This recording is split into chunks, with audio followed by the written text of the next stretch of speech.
ভগবানের দেওয়া দাও, তাহলে সাতটি স্তর ভগবানকে অর্পণ করা যাবে না। যেগুলো সাত্বিক আহার সেগুলোই একমাত্র ভগবানকে সেবা দিতে হবে।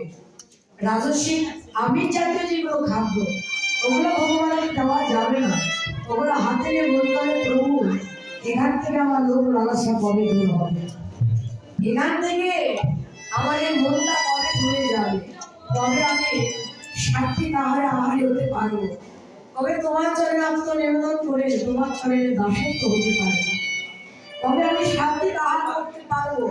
এই যে ভগবানের চরণে আত্মনিবেদন এভাবে বললে দেখবে অন্তরে যাওয়াটা যদি সঠিক হয়, একদিন একদিন তোমার অন্তরের আশা পূর্ণ হবেই হবে। অন্তরে যাওয়াটা যদি সঠিক না হয় কোনোদিন পূর্ণ হবে না। তারপর কি বললেন? অর্চনা। ভগবানের অর্চনা করে ভগবানকে লাভ করেছিলেন কি মহারাজ পৃথু। বন্দনা, ভগবানের বন্দনা করেছিলেন কি মহামণি পৌত্র। তারপর কি বললেন? সখ্য, অর্থাৎ ভগবানকে সভারূপে লাভ করলেন ব্রজের যত সভাগণ আছেন, শ্রীরাম, সুদাম, দাম, বসুদাম, মধুমহ, সবল বলায়। আরেকজন হল মহাভারতের অর্জুন। অর্জুনও কিন্তু ভগবানকে সখারূপে জীবনে লাভ করেছিলেন। তারপর কি বললেন? যে দাস্যন, অর্থাৎ ভগবানের দাসত্ব করে ভগবানের চরণ সেবা করে ভগবানকে লাভ করেছিলেন কে? বনের পশু বীর হনুমান। ও ভগবানের দাসত্ব করে ভগবানকে লাভ করেছিলেন। তারপর কি বললেন? পদ সেবন। ভগবানের পদ সেবা করেছিলেন সেই সত্য যুগে নারায়ণের ঘরণী লক্ষ্মী দেবী। আত্মনিবেদন, ভগবানের চরণে আত্মনিবেদন করেছিলেন কে? দৈত্যকুলের রাজা বলিরাজা। এরাই কিন্তু ভগবানের চরণে আত্মনিবেদন করে ভগবানকে জীবনে লাভ করেছেন, ভগবানের চরণে জনমের মতো আশ্রয় পেয়ে গেছে। এই যে নববিধা ভক্তি, এই বিশ্ব জগৎ জীবকে এই নববিধা ভক্তির মধ্যে একটি ভক্তিকে আমাকে আপনাকে জীবনে বেছে নিতে হবে। একটি ভক্তিকে জীবনে বেছে নিয়ে ভগবানের সেবা, ভগবানের পূজা, ভগবানের অর্চনা, ভগবানের নাম গুণকীর্তন করতে হবে। কিন্তু যে ভক্তিটাই বেছে নিন না, সেই ভক্তির মধ্যে থাকতে হবে অন্তরে দাসত্ব ভাব। যেটাই নববিধা ভক্তির মধ্যে যে ভক্তিটাই বেছে নেন না কেন, ওই ভক্তির মধ্যে অন্তরে দাসত্ব ভাব থাকতে হবে। আর অন্তরে যদি দাসত্ব ভাব না থাকে কোনোদিন ভগবানকে জীবনে লাভ করা যাবে না। কারণ এই অনন্ত কোটি জগতের জীব সবাই হলাম আমরা দাস, তিনি হলেন আমাদের প্রভু। কিন্তু এটা তো ভুলেই গিয়েছি যে কৃষ্ণের নিত্য দাস জীব তাহা ভুলে গেল, এই মায়ার জাল তার গলায় বাঁধিল। আমরা কিন্তু ভুলে গিয়েছি আমরা যে ভগবানের দাস। এই যে সাধারণ জগতে জীব, আমরা জীবনে এই যে সংসারে আদি দৈবিক, আদি ভৌতিক, আধ্যাত্মিক এই যে পিতার জ্বালা যন্ত্রণা এই জীবনে ভোগ করি।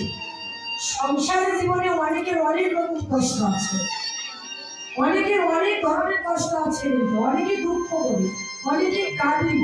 কিন্তু জীবনে এত দুঃখ এত কষ্ট পাওয়া একটি কারণ। আমরা কেন পাই না? দেখবেন যার জন্য সুন্দর পৃথিবীতে এসেছি এই জীবনে তার কথাই ভুলে গিয়েছি। যার জন্য সুন্দর পৃথিবীতে এসেছি, যার জন্য এমন সুন্দর ভজনযোগ্য এই মনুষ্য কুলে জন্ম পেয়েছে, এই জীবনে তার কথাই ভুলে গিয়েছি। তার তো দুঃখ পাবই, তার তো কষ্ট পাবই। কষ্ট না পেলে, আঘাত না পেলে আমরা তো কারো কথা মনে রাখি না। যে আপনাকে ভালোবাসা দিবে তার কথা কিন্তু জীবনে আপনি মনে থাকবে না। যে আপনাকে কষ্ট দিবে, যে আঘাত দিবে তার কথাই কিন্তু মনে থাকবে।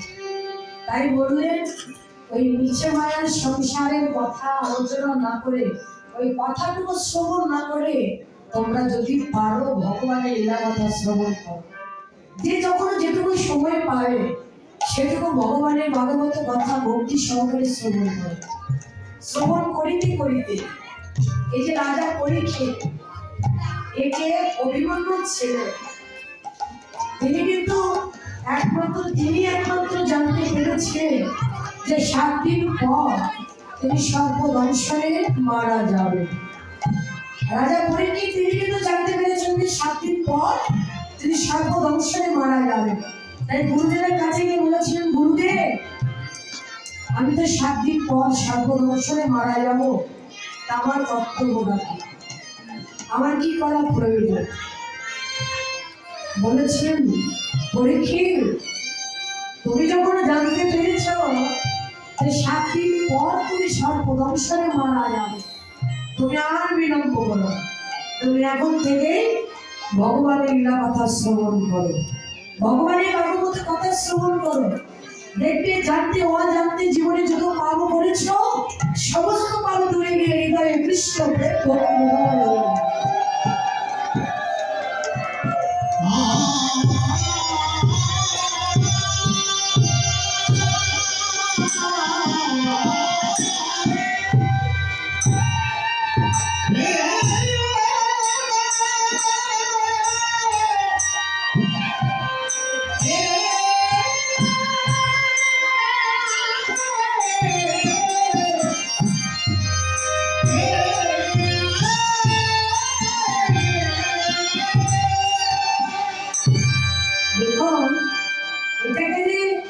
শুধু রাজা পরীক্ষিতে বলেন তা কিন্তু না বাবা, এটা এই অনন্তমণি জগতে জীবকে আমাকে আপনাকে উদ্দেশ্য করে বললেন যে জগতে জীব 7 দিন, মাত্র 7 দিন, 7 দিনে যে 1 সপ্তাহ, এটাকে কেউ জানি মা বললেন এই 7 দিনের মধ্যে কে কখন এই মায়াময়ী সংসারে ছেড়ে ছিল জনমের মতো বিদায় নিয়ে যাওয়া, এটা কিন্তু কেউ জানে না।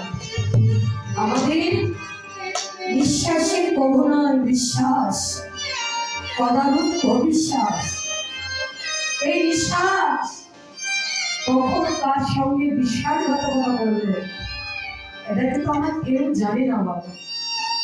7 দিনে যে 1 সপ্তাহ, 1 সপ্তাহের মধ্যে কোন দিন কখনো জনমের মতো বিদায় নিয়ে চলে যাবো, এটা আমরা কেউ বলতেও পারবো না, বুঝতেও পারবো না। তাই আমাদের যে যখন যেটুকু সময় পাবো আমাদের ভগবানের লীলা কথা, ভগবানের ভাগবত কথা, এই আজকে রাত এখানে যে কয়জনই আছে এই কয়জন মিলে যে ভগবানের লীলা কথা শ্রবণ করছে, আজকের এই রাত আগামীকাল আবার আসবে। এখনকার যে সময়, এই সময়টা আগামীকাল আবার আসবে। কিন্তু একটি জিনিস ভেবে দেখেছেন, আগামীকালের রাত এই সময়টা আমার জীবনে আসবে কি আসবে না? আগামীকাল এই সময় তো সবাই ঘুমাবো, কেউ তো এখানে রাত থেকে ভগবানের লীলা শ্রবণ করবো, বলা তো যায় না। ওই ভোগটা যদি আমার জীবনে সারা জন্মের মতো হয়ে যায়, আমার এই জীবনে এমন সাধুগুরু বৈষ্ণব ভক্তের সঙ্গ যদি আর না হয়, এমন ভগবানের লীলা কথা, ভগবানের ভাগবত কথা শ্রবণ করা যদি না হয়, জগতে জীবনে সব কিছু বলা যায়, কিন্তু ভাগ্যের কথা কখনোই জীবনে বলা যায়। তাই সুযোগ পেয়েছি, সময় পেয়েছি, আত্ম অহংকার ভুলে গিয়ে হে ভক্ত একবার কৃষ্ণ বলে হরি বলে তুমি ভক্তের ছাড়ো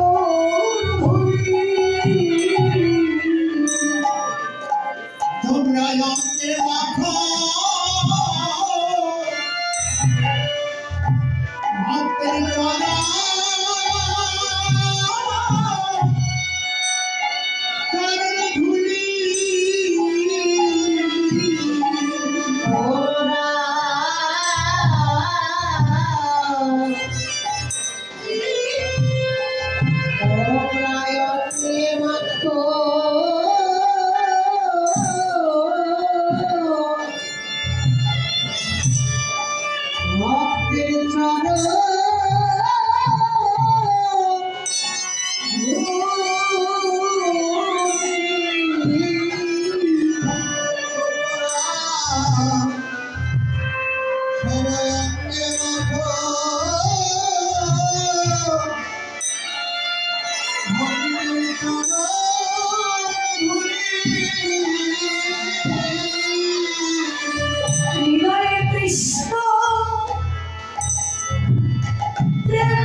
হরে কৃষ্ণ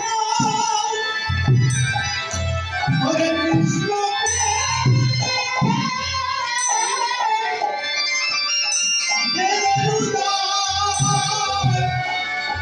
উদয় হবে তোমরা আমাকে পাবো ভক্তের কারণ ধুলি